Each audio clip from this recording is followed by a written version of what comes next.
This is the most important one, book reading, ताकि आपको minute second में हो जाए। इसके अलावा आपको ज़रूरत भी नहीं है। अगर आपने नोट्स बना ली और ये बुक के जो मैं पॉइंट बता रहा हूँ कि आपने रीड आउट कर लिए, इंशाल्लाह ताला MCQs तो कहीं नहीं जाने वाले। ओके, फर्स्ट वन, आपको ये पता होना चाहिए कि पायरोवेट एसिटाइल कोए में कैसे जाता है। जैसे तो मैं आपको फेट में बता चुका हूँ, ठीक है, कि ऑक्सीडेटिव डीकार्बोक्सिलेशन के थ्रू। सेकंड वन, कि जो हमारे पास एनारोबिक ग्लाइकोलाइसिस होती है वो किस किस जगह पे हो रही होती है, रेड ब्लड सेल्स में और आई में। क्यों? क्योंकि यहाँ पे लैक ऑफ माइटोकॉन्ड्रिया होता है। MCQ number 2। ओके, अब 3 पे आ जाए। हमारे बहुत सारे जो हैं वो ग्लूट्स हैं इसमें, और ग्लूट्स को मैंने बड़ी डिटेल में डिस्कस कर दिया है, ठीक है, तो अब अगेन मैं डिस्कस करने की जरूरत नहीं है। बेसिकली ये सारे ग्लूट जो है एक्ट करते हैं फैसिलिटेटेड ट्रांसपोर्ट ऑफ ग्लूकोज को, याद रखिएगा, फैसिलिटेटेड डिफ्यूजन, MCQ नंबर 3। अच्छा, जो हमारे पास होता है SGLT, SGLT, वो बेसिकली सेकेंडरी एक्टिव ट्रांसपोर्ट के थ्रू ट्रांसपोर्ट करता है। और ये कहाँ पे होता है?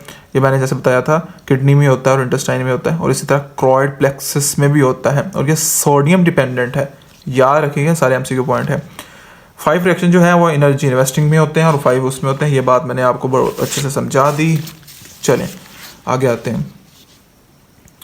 ये सारी गेम वैल्यूज़ को हम डिस्कस कर चुके हैं, और कौन कहाँ पे प्रेजेंट होता है ये भी हम बहुत अच्छे से डिस्कस कर चुके हैं। ओके, आगे आ जाते हैं। ओके, ये आपकी बुक रीडिंग हो रही है जी, आप अच्छे से ज़रा इसको देखते जाइएगा। ओके,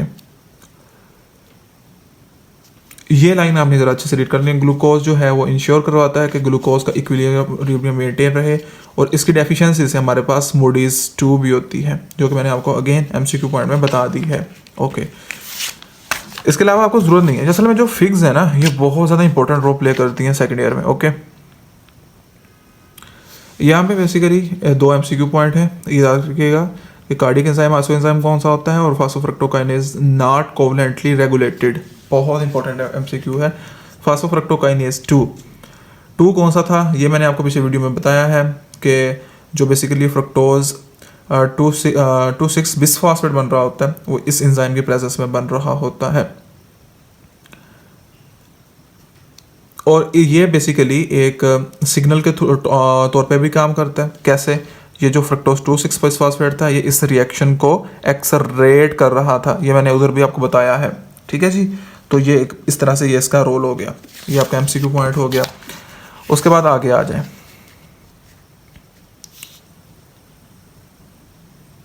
ये एक MCQ पॉइंट अगेन आपने हाईलाइट कर लेना है, इसको रीड आपने खुद कर लेना है साथ साथ। और यहाँ पे भी एक अच्छा ये है कि जी कौन सी शटल यूज़ होती है बेसिकली पायरोवेट लैक्टेट वगैरह में कन्वर्जन के लिए, तो वो है हमारे पास मेलेट एस्पार्टेट शटल्स और ग्लिसरॉल 3 फॉस्फेट शटल। और मैंने आपको बताया था ना, जो हमारे RBCs में 2,3 BPG मिल रहा होता है, इसमें कोई भी एनर्जी प्रोडक्शन नहीं हो रही होती। और ये एंजाइम कौन से यूज़ हो रहे होते हैं, ये भी MCQ में आ जाते हैं। और ये आपको मैंने बताया था लास्ट स्टेप को कि फ्रक्टोज 1,6 बिसफॉस्फेट जो है वो बेसिकली आके पॉजिटिव इफेक्ट डाल रहा होता है, ये भी MCQ पॉइंट है। ट्राईवेलेंट पेंटावेलेंट का कंसेप्ट मैंने आर्सेनिक पॉइजनिंग में आपको बहुत अच्छे से समझा दिया। ओके, उसके बाद हम आगे आ जाते हैं। इसको जस्ट आप एक अपने लिए एक रेट दे सकते हैं। फ्लोरीन का मैंने कंसेप्ट बता दिया। सबस्ट्रेट लेवल फॉस्फोरिलेशन, अच्छा याद रखिएगा, सबस्ट्रेट लेवल फॉस्फोरिलेशन मुराद ये है कि रिएक्शन में सबस्ट्रेट में से फॉस्फेट निकले। It is the reaction in which substrate release it's phosphate and the production of ATP अकर। ये डेफिनेशन लिख लीजिएगा, substrate release it's phosphate and formation of ATP अकर। अगर आपको ये कहे कि इसकी एग्जांपल भी बताओ, तो बेसिकली जो ग्लाइकोलाइसिस में लास्ट 2 ATPs प्रोड्यूस हो रहे होते हैं वो इसकी एग्जांपल में आ सकते हैं। ओके, अच्छा, तो सबसे लेवल फॉस्फोरिलेशन, इरिवर्सिबल रिएक्शंस, ये आपको मैंने बहुत अच्छे से बात बता दी है। ओके, उसके बाद एनीमिया वाली बात हो चुकी है हमारे पास। ये सारा कुछ हमने एक अच्छे वे में कर लिया है।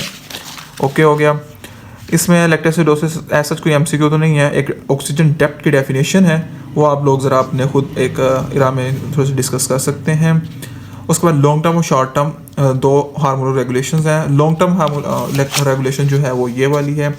ग्लूकोकॉर्टिकॉइड जो है वो बेसिकली इनहिबिट कर रहा होता है इन सब स्टेप्स को, और इंसुलिन एक्सलरेट, और ग्लूकागोन भी इनहिबिट कर रहा होता है। ये बहुत ज़्यादा इंपॉर्टेंट हमारे पास है। इसी तरह माइक्रो ऑर्गेनिजम्स में ये रिडक्शन वाला प्रोसेस हो रहा होता है बेसिकली यूनिट्स में, ह्यूमन में ये काम नहीं हो रहा था, ये भी एक एमसीक्यू पॉइंट है। अच्छा, ये फेट्स को याद रखने के लिए एक निमोनिक है ओए। ओए मतलब कि AOE, A for acetyl CoA, O for oxaloacetate, E for जो है इथानॉल।